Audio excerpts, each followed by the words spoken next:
Hey, what's up YouTube? This is Anthony from Anthony's Customs, and the review I want to do for you right now is the Transformers Prime Deluxe Bumblebee. This is the first edition version. I don't have the regular version yet, so I don't know exactly what the differences are. I know this one has a better paint application, at least. That's all I can tell you right now, unfortunately, but here it is, the first edition Transformers Prime Deluxe Bumblebee.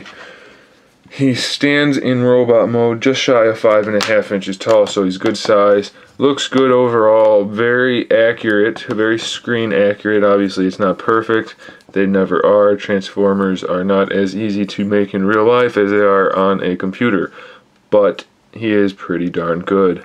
So overall I'm going to definitely give him the seal of approval. Let's get into it. Paint application is really good on this. There's a little bit of overpainting on the black line that goes around the front end. A little bit over here right by my thumb. It's not perfect. The orange parts next to the headlights are not perfect. Hopefully that's showing up. I don't know. It's kind of an iridescent orange, so it may not show up under the bright light. It might just blend in. But there is orange next to the headlights on both sides. And it's a little bit sloppy, but it's not bad. He does have the nice Autobot logo on his chest in there. That'll be more visible in vehicle mode. Face is done well. The eyes are made with light piping. There's no paint on them. Just the face has the paint. Could have a little bit more paint on the overall head sculpt, though, I think. It's not bad, though. He's got the molded yellow and the molded blacks and the molded gunmetals and grays. So there's enough contrast to make him look good. He does generally have the right look. He does have the stripes on him. So overall, it's a pretty nice looking figure. In terms of accessories, all he has is this right here. It would have been nice if we got two of those. They're awfully small, and he has two in the show, if I'm not mistaken. And he does have the port on both sides. So it would have been really nice if we had two of them instead of just the one. That's it for accessories. Let's talk articulation. The head's on the ball joint as is normal.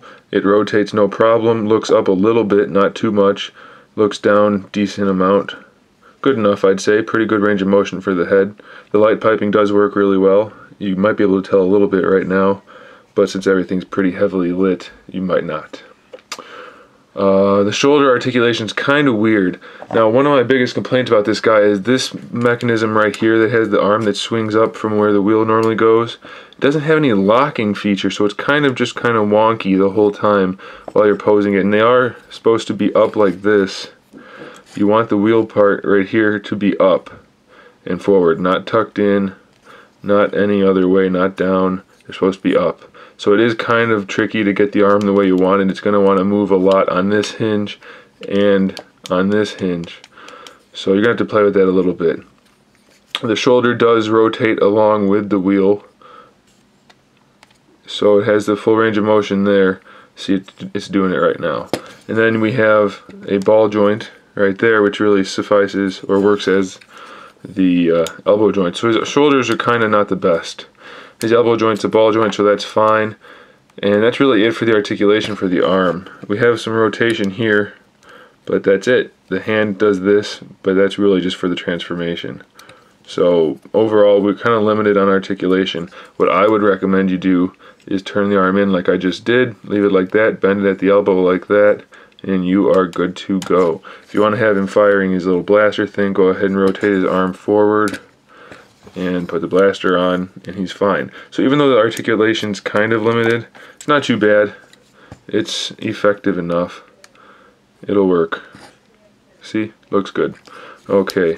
As far as waist articulation, we do have a little bit of a waist twist in there. It's kind of limited, but it is in there, and it is effective. So that's nice. Hip articulation, same as we've been getting. Ball joint inside the hip itself. The thigh swivel goes onto that, so good range of motion there. The knee joint is a single knee joint, and it's pretty limited.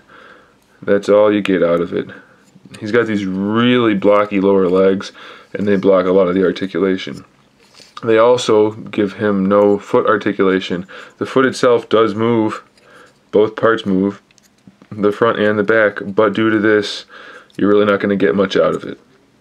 So it's not the best for articulation, but it's effective enough. Really, if the shoulders were better, I'd be okay with it overall. And I mean, I still am, but I wouldn't really have any complaints. The rest is all passable. So overall, I'm going to give this guy a 9 out of 10. He looks great. He's almost perfect. He does have a few small issues, but I can overlook them just because he does look so nice. So there he is. There's the Deluxe Bumblebee in robot mode. Let me get him transformed and we will finish the review. Okay, so we have Bumblebee transformed back into vehicle mode. Pretty nice figure overall. Not too much to complain about. Nice wheel paint there. Stripes are painted pretty nice. There's not too many problems with them. You know, just a random spot here and there. It's not perfect. I don't get why they made that joint silver. It needs to either be yellow or black. It would have been much nicer if it matched, but it doesn't, so it's not perfect, but no big deal. They even painted the rotor separately in there. If you can see that, it's silver. Don't like back here where it's all yellow. It should be black or silver in there, but no big deal. They painted the tail lights. They didn't paint the exhaust. They painted the heck out of the front. We have the yellow side markers, basically the same as his chest. Yellow side markers, the black grille, the blue clear headlights, the black down here. No paint on these lights though. We do have that nice Autobot logo I mentioned. So overall it looks pretty good. We have the, whatever that's supposed to be. It doesn't look like an intake or a hood scoop. It looks like part of an engine, but I don't know. Whatever that's supposed to be, that's there. Clear blue glass for the windows. Would have preferred black. I'm not sure what it is in the show. Black would look better. If it's blue in the show, then it's fine, obviously, but I think black looks better than blue, so that, whatever, that's just a personal thing. Overall, pretty nice figure. I don't like that you can see the yellow right through, the yellow arm with the pegs right through the blue glass. Doesn't look great on the front. Not too bad on the sides and the back, though.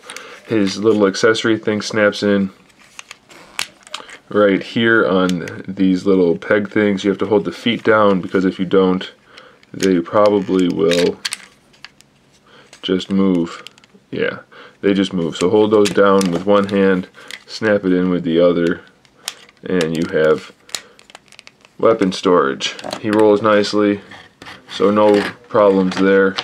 He measures 5.25 inches long, so average size. Good figure overall. Couple flaws here and there. Nothing is ever perfect though. I'm going to give this guy a 9 out of 10. Really not too much more to ask for. So good figure overall, guys. This is the first edition version. I think the other one only is different in paint, but I'm not positive. So thanks for watching. Stay tuned for the rest of the videos, and in the meantime, keep collecting.